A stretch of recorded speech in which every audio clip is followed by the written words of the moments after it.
नमस्कार, मैं प्रद्युमन जोशीला। पिछली दो जो सरकारें रही भारतीय जनता पार्टी की, जिनमें पहले प्रदेश में मनोहर लाल जी मुख्यमंत्री रहे और दूसरी योजना में मनोहर लाल जी के बाद फिर कुछ एक महीने के लिए नायब सिंह सैनी को मुख्यमंत्री बनाया गया। इन 10 सालों में अगर कोई सबसे पावरफुल मंत्रियों के तौर पर एक नेता उभरा तो वो नेता उभरा डॉक्टर कमल गुप्ता। लेकिन इस चुनाव में बुरी हार के बाद लगता यह है कि डॉक्टर कमल गुप्ता पर बीजेपी ने कांटा मार दिया है और उनकी जगह अब तरजीह ही मिलनी शुरू हो गई है या फुल फ्लैश तवज्जो देनी बीजेपी ने शुरू कर दी है हिसार की वर्तमान विधायिका, पूर्व में मंत्री और कुरुक्षेत्र के सांसद नवीन जिंदल की माताजी, जो निर्दलीय विधायिका हैं, श्रीमती सावित्री जिंदल को। इस वीडियो में आगे हम विस्तृत रूप से इस पर चर्चा करेंगे। उससे पहले आप सभी दर्शकों से अनुरोध है कि आप हमारे YouTube चैनल को सब्सक्राइब करें, बेल आइकन घंटी का बटन अवश्य दबाएं, वीडियो को ज्यादा से ज्यादा शेयर करें और अपने कमेंट्स अवश्य लिखें। इस वीडियो के अलावा भी कोई अन्य मुद्दा आपके दिमाग में हो तो वो भी आप कमेंट के माध्यम से बता सकते हैं। जी हां, आज हम बात करने जा रहे हैं जिनको बीजेपी में बड़ा पावरफुल माना जाता था, डॉक्टर कमल गुप्ता, जो पहले विधायक बने, उसके बाद उनको मुख्य संसदीय सचिव बनाया गया, फिर उनको मंत्री बनाया गया, उससे पहले उनको चेयरमैन भी बनाया गया, जो चेयरमैनों का चेयरमैन जिसको कहते हैं, सार्वजनिक उपक्रम। और पिछली जो सरकार थी उसमें मनोहर जी ने उनको कैबिनेट का मंत्री बनाया, बड़े फुल फ्लैश महकमे उनको दिए। और चर्चाएं ये भी रहे कि संघ के एक बड़े जो अधिकारी हैं उनके साथ उनकी नजदीकी रिश्तेदारी भी है, जिसका फायदा डॉक्टर कमल गुप्ता को मिला। और एक वो समय भी था जब ये पूरे प्रदेश में चर्चाएं थी कि अगर मनोहर लाल जी को बीजेपी हटाती है तो डॉक्टर कमल गुप्ता को प्रदेश का मुख्यमंत्री भी बना सकती है। ये चुनाव हारने के बाद ये चर्चाएं भी चली कि डॉक्टर कमल गुप्ता को बीजेपी किसी राज्य का गवर्नर लगा सकती है, क्योंकि अब वो बुजुर्ग हो चुके हैं। लेकिन पिछले कुछ एक दिन का जो एपिसोड है, जिसमें हिसार में एक चिर प्रतीक्षित एक पुल जो बनाया गया, जिसको वर्षों से जिसकी डिमांड थी, और उस पुल के उद्घाटन का कार्यक्रम था, जो सेक्टर 1, 4, 3, 5 और जो सूर्यनगर की फाटक के ऊपर से जो जाता है जिंदल चौक से लेकर के, और जो है 1, 4 और 3, 5 को के पास जो पुल निकलता है, बड़ा पुल है। और इस पुल को जब बन रहा था ये, तो डॉक्टर कमल गुप्ता अक्सर इस पुल को देखने के लिए खूब जाते थे, बार बार जाते थे। और वो ये कहते भी थे कि उनकी जो मुख्य जो योजनाएं हैं हिसार को लेकर के, चूंकि वो 10 साल विधायक रहे, तो उसमें इस पुल के निर्माण का, इससे हजारों लोगों को फायदा भी हुआ।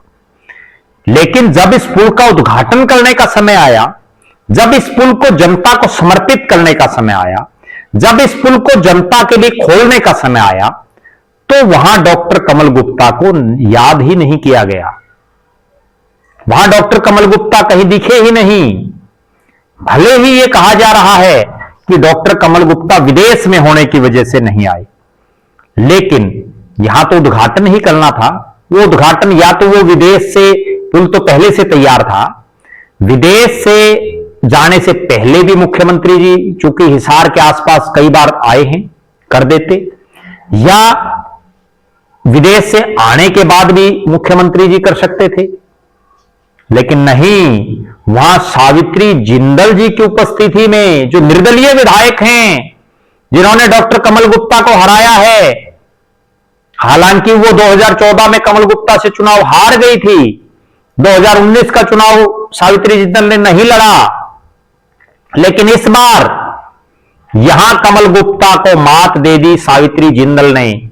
और जो एक बड़ा सपना डॉक्टर कमल गुप्ता का था, वो चूर चूर हो गया। क्यों हो गया चूर चूर? क्योंकि जिस पुल को बनाने के लिए, जिस पुल को बनवाने के लिए उन्होंने बहुत प्रयास किए, लेकिन उसका जब उद्घाटन का समय आया तो सावित्री जिंदल सारा क्रेडिट ले गई। इसने सावित्री जिंदल का, हम ये नहीं कहते कि सावित्री जिंदल की वजह से क्रेडिट उनको मिला, उनको क्रेडिट दिया भारतीय जनता पार्टी की सरकार में और प्रदेश के मुखिया नायब सिंह सैनी ने। नायब सिंह सैनी जी ने उस पुल का उद्घाटन किया और सैनी साहब ने यह दर्शा दिया कि अब हिसार में डॉक्टर कमल गुप्ता नहीं बल्कि सावित्री जिंदल, भले ही वो निर्दलीय विधायक हैं, लेकिन बीजेपी के कार्यक्रमों में जो सरकारी जो कार्यक्रम हैं मुख्यमंत्री के, उनमें उनको ज्यादा तवज्जो मिलेगी। डॉक्टर कमल गुप्ता भले ही बीजेपी के प्रत्याशी यहां से रहे, एक तरफ तो प्रदेश के मुख्यमंत्री जी ये कहते हैं कि हमारे लिए जो बीजेपी का प्रत्याशी नहीं जीता वो भी विधायक के समान है, उसकी उस हलके में चलेगी, लेकिन हिसार के मामले में ऐसा कतई नहीं हुआ। यह कमल गुप्ता की नहीं चली बल्कि सावित्री जिंदल की चली। भले ही सावित्री जिंदल बीजेपी की टिकट नहीं मिल पाई उनको, डॉक्टर कमल गुप्ता संघ के एक बड़े अधिकारी के जो उनके पारिवारिक संबंध हैं, लोग तो यही कहते हैं कि उनके चलते डॉक्टर कमल गुप्ता की टिकट नहीं कटी और सावित्री जिंदल जो दुनिया की सबसे अमीर जो महिलाएं हैं उनमें शामिल हैं और उनको वो टिकट नहीं मिल पाई। लेकिन अब चुनाव जीतने के बाद सावित्री जिंदल कमल गुप्ता के मुकाबले कई गुना ज्यादा पावरफुल हो गई हैं। ये जब पुल का उद्घाटन हो रहा था तो सावित्री जिंदल के जो नजदीकी हैं, जो जिंदल हाउस के नजदीकी हैं, जिन्होंने भारतीय जनता पार्टी की खिलाफत में वोट डाले हैं, वो लोग वहां ज्यादा नजर आए, जबकि जो कमल गुप्ता के इर्द गिर्द जो लोग रहते थे, जो बीजेपी का कैडर था, वो वहां नजर नहीं आया उस सतर पर जिस सतर पर नजर आना चाहिए था। कहीं ना कहीं यह दर्शा रहा है कि मुख्यमंत्री जी की ठंडी नजरें कमल गुप्ता की बजाय जिंदल परिवार पर ज्यादा दिखाई दे रहे हैं। उस कार्यक्रम के तुरंत बाद अग्रोहा मेडिकल कॉलेज में भी एक कार्यक्रम होता है जिसमें प्रदेश के मुख्यमंत्री नायब सिंह सैनी आते हैं। 2-3 दिन के ही फेर में दोनों कार्यक्रम, एक 25 तारीख को कार्यक्रम, दूसरा 28 तारीख को, यानी 2 दिन के गैप में मुख्यमंत्री का फिर से आना, और जिस संस्था में वो आए उसकी चेयरपर्सन श्रीमती सावित्री जिंदल है अग्रोहा मेडिकल कॉलेज की। तो कहीं ना कहीं ये दर्शा रहा है कि हिसार में अब गुप्ता साहब की बजाय जिंदल परिवार पर, सावित्री जिंदल पर भारतीय जनता पार्टी की सरकार ज्यादा भरोसा कर रही है। ये दर्शा रहा है कि डॉक्टर साहब के हिसार के राजनीतिक जो परिदृश्य है उससे कहीं ना कहीं अब वो धीरे धीरे धीरे धीरे लुप्त हो जाएंगे। और जिस तरह से डॉक्टर कमल गुप्ता ने वर्षों पहले एक बार चुनाव लड़ा बीजेपी की टिकट पर, उसके बाद कई योजना उनको टिकट नहीं मिली, फिर जब हवा आई बीजेपी की तो वो फिर टिकट लाने में कामयाब रहे। लेकिन अब लगता यही है कि जिंदल परिवार, चूंकि नवीन जिंदल बीजेपी के सांसद हैं और सावित्री जिंदल निर्दलीय विधायक हैं, भले ही सरकार को निर्दलीयों की बहुत ज्यादा जरूरत नहीं क्योंकि बहुमत है, उसके बावजूद सैनी साहब उनको ज्यादा तवज्जो दे रहे हैं।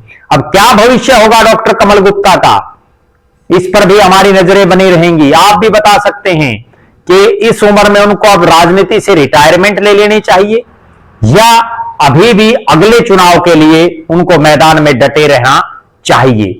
इस पर आप अपनी राय रखें, उसके बाद एक वीडियो में हम भी अपने विचार रखेंगे। आप लगातार हमारे साथ बने रहें, हमारे फेसबुक पेज को लाइक और फॉलो करें, यूट्यूब पर चैनल को सब्सक्राइब करें, बेल आइकन घंटी का बटन अवश्य दबाएं, वीडियो को ज्यादा से ज्यादा शेयर करें, अपने बहुमूल्य कमेंट्स अवश्य लिखें। बहुत बहुत धन्यवाद। आपका अपना प्रद्युमन जोशीला।